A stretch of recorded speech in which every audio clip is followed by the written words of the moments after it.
हे किरकोळ पाणी म्हणजे ह्याला पाझर नाही, त्याला डोंगराचा पाझर आहे. हे वरून पावसाने पडलेल्या पाण्याचा हा साठीवा आहे.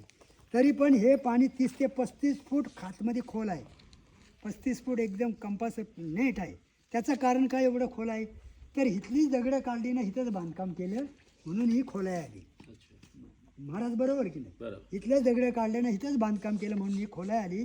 पण ह्या पण पाण्याचा आऊसाहेब चांगला उपयोग करायची. काय उपयोग ह्या पाण्याचा? घोडे धुणे, घोड्यांना पाणी पाजणे, आऊसाहेबांच्या सेवकांचे कपडेने आंघोळीसाठी हे किरकोळ पाणी. पण पद्धत काय आपल्याला दिसतंय की तो कातल भाग दिसतोय. बकेट घ्यायचं ना, तिथंच आंघोळी घ्यायची ना, कपडे धुवायचं नाही. पूर्वी कावड असायची, त्या कावडेने पाणी काढायचं तिकडे बाहेर, आंघोळी वगैरे घोडे बाहेर, अशी पद्धत असायची. हे साठवणीचं पाणी. आता ही मधली भिंत आहे महाराज, ही मधली भिंत आहे. या भिंतीला हे असे सगळे होल दिसत आहेत ना, हे कशासाठी? तर 9.5 एकरच्या परिसराला तटबंदी आहे त्यांना बघा, तिकडून सगळे आहेत असे. कशासाठी? तर आऊसाहेब ह्या राजवाड्यामध्ये राहायची. पूर्वी आऊसाहेबांच्या राजवाड्यात लाईट नाही, आता पण लाईट नाही. मग इथे फक्त दिवे आणि स्मशान ठेवायचे, त्याच्यामध्ये दिवे. हां, याच्यात मग शिवाजी महाराज टकमकटक पॉईंटवरती उभे राहणार. 6-7:30च्या नंतर बघणार तर माझ्या आईच्या राजवाड्यामध्ये दिसतात दिव्यांचा ना मशाल्यांचा उजेड दिव्यांचा. वरून निरीक्षण करणार माझ्या आईच्या राजवाड्यात. किती वाजता असायचं तिकडे? 7:30. म्हणजे अंधार झाला. हो. आता हा आपल्याला मधला परिसर दिसतोय, लक्ष घ्या इकडे. ते बाबा पण आले नाही, सांगू का मी? सांगा. हे बघा, इथे ह्या घोड्यांच्या पागा, इथे घोडे बांधायचे.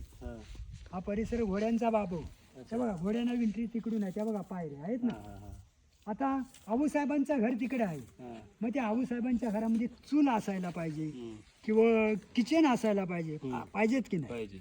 मग ह्या 9.5 एकर मध्ये आऊसाहेबांचा किचन रूम कुठं आहे? हा बघा समोरचा किचन रूम आऊसाहेबांचा. हा, ही विहीर आहे. त्या विहिरीतलं पाणी ह्या विहिरीत येतं खालून, ह्या विहिरीत येतं. मग तिथूनच पाणी घ्यायचं ना, तिथेच स्वयंपाक बनवायचा. ही भिंतीचा आडवसा तिथं होता. ते बघा, तुटले भिंत, अशीच भिंत होती. असं वरून असे त्याला शेकर होते. मग इथे जेवण बनवायचं ना, इथून जेवण मग आऊसाहेबांना तिकडे जाणार. आऊसाहेबांचा किचन रूम. आता तुम्ही रायगडला गेलेत, राण्यांच्या महालामध्ये फिरलेत ना, राण्यांच्या महालामध्ये टॉयलेट आहेत ना. इथे पण लोकांसाठी टॉयलेट आहेत. ते बघा ह्याच्यामध्ये दिसते ते दरवाजे भिंतीत ना, तिकडे ते टॉयलेट आहेत तिकडच्या साईडला. गंगासागरच्या वरती आपण तुम्ही पाहिले मनोरे आहेत ना. इथे एकच मनोरे होता, 3 मजले. हा बघा समोरचा, हा वरीने फक्त त्यांचा चौथरा राहिला. हा बघा, हे 8 मनोरे. पण ह्या आऊसाहेबांच्या वाड्यामधली एक विशेष गोष्ट आहे की काही गाईड लोक बाहेरचे ग्रुप घेऊन येतात महाराज, आणि काय सांगतात, मी इथला स्थायिक आहे, 20 ते 22 वर्ष मी इथे म्हणजे असतो, मी इथेच राहतो, मी इथला स्थायिक आहे. पण बाहेरची लोक काय ग्रुप घेऊन सांगतात की आऊसाहेबांचं निधन त्यांच्या घरामध्ये झालं. खोटी गोष्ट आहे. आऊसाहेबांचं निधन त्यांच्या घरामध्ये झालं नाही. मला पण माहिती नाही. मग मला सांगितलं कोणी असेल, आमचे वडील, हे पूर्वजांच्या लोकांनी सांगितलं. हा, वडिलांचे आजोबा पजोबा असे पूर्वजांच्या लोकांनी सांगितलं, ते मी तुम्हाला सांगतो. मग आमचे वडील छे नाही, आऊसाहेबांचा प्राण पुतलाबाईच्या घरामध्ये गेला. मग तो कसा काय गेला? आऊसाहेबांच्या सेवेला पुतलाबाई होती, बरोबर महाराज. मग आऊसाहेबांच्या घरी खुद पुतलाबाई जायची, त्यांना अशी मिठी मारायची आऊसाहेबांना.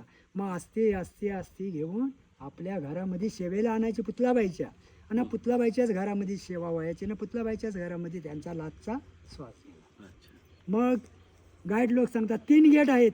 हा बघा, एक गेट माझ्या बोटासमोर गेट आहे, बंद केला. हा बघा, माझ्या बोटासमोर एक गेट आहे ना, बघा महाराज, आहे ना. मग एक हा आपला मेन गेट आले, तो एक मेन, 2, हा, आणि हा 3. मग गाईड लोक काय सांगतात, मग आऊसाहेबांची 3 गेट आहेत. मग ह्या राजवाड्यातून आऊसाहेबांची प्रेत यात्रा कुठल्या गेटने गेली महाराज, आहे ना. ही विशेष गोष्ट आहे. गाईड लोक सांगतात ह्या गेटने इकडे गेली, ह्या गेटने इकडे गेली.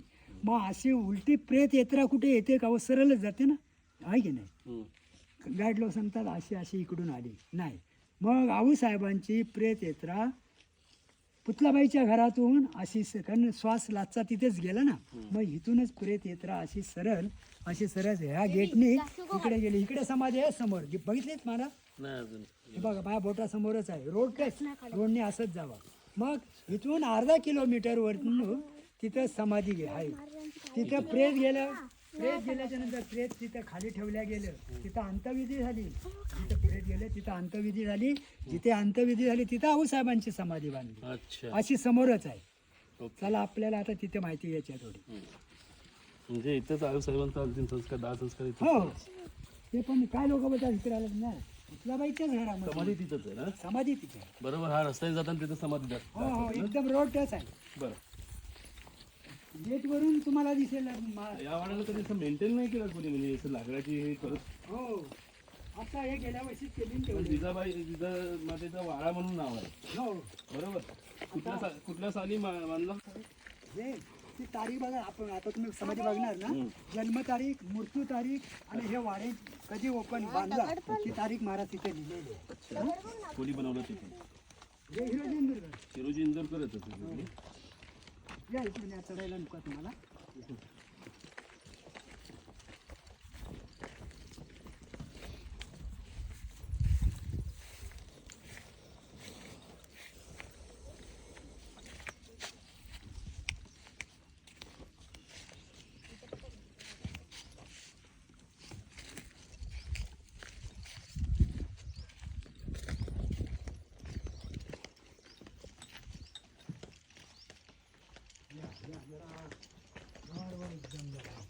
खूप थंड आहे.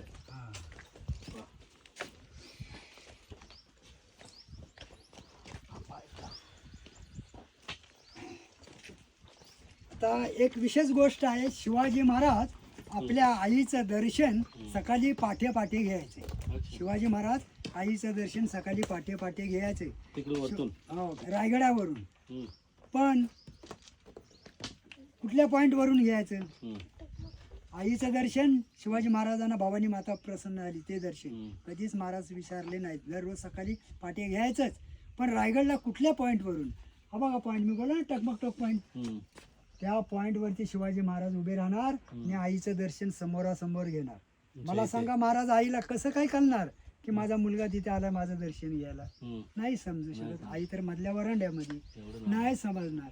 मग आईचं आता दर्शन कसं घ्यायचं म्हणून शिवाजी महाराजांच्याकडे पण काहीतरी यंत्र होते. विचारा होता. काय विचारा?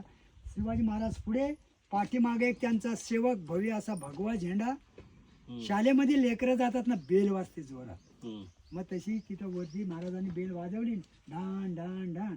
काय आई मधल्या वरांड्यामध्ये होती. हा बघा 3 पायऱ्या आपल्या समोर आहेत. हम्म. आहेत ना 3 पायऱ्या?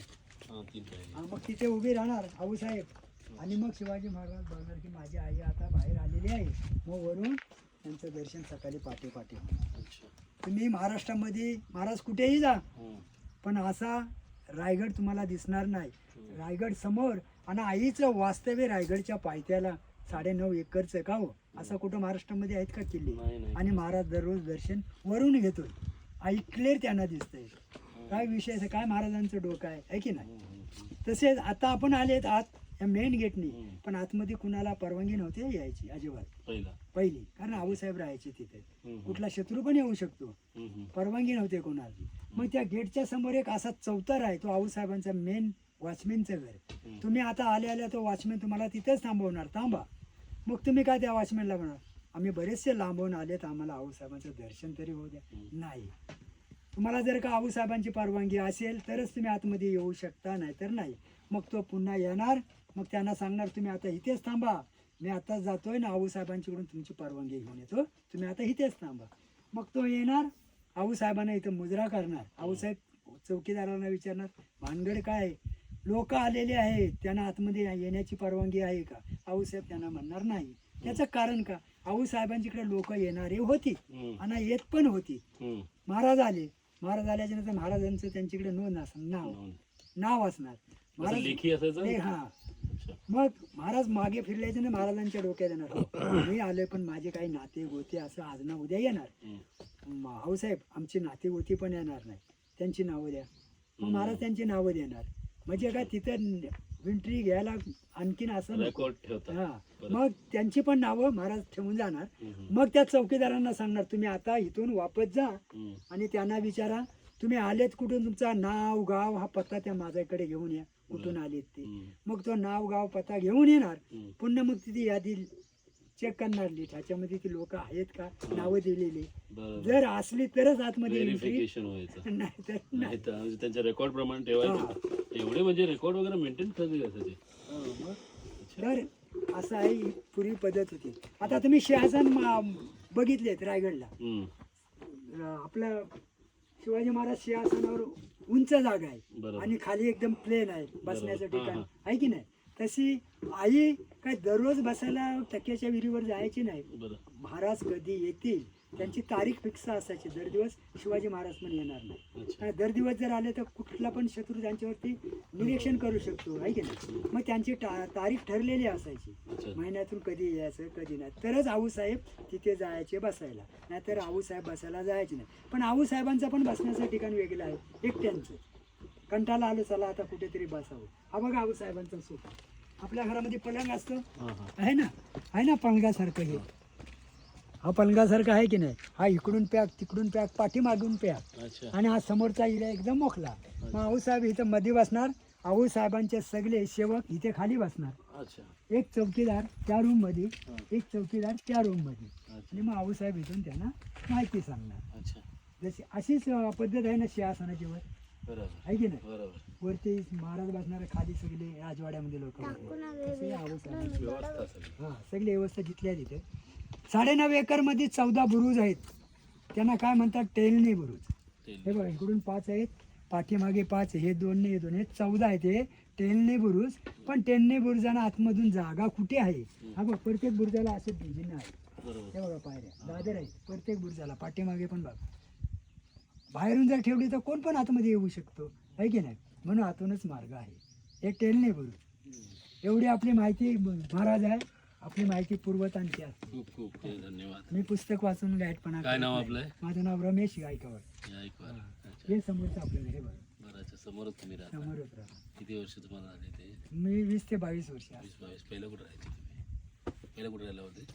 पहिलं मी स्थायिकच इथला. अच्छा, स्थायिकच इथे. हो, म्हणजे माझा जुने- जन्मच इथे झाला. इथं शिफ्ट झाले हो. नंतर. बरं चालेल. खूप खूप धन्यवाद आपलं. आपण दिलेली माहिती स्मरण केली आम्ही. खूप खूप धन्यवाद.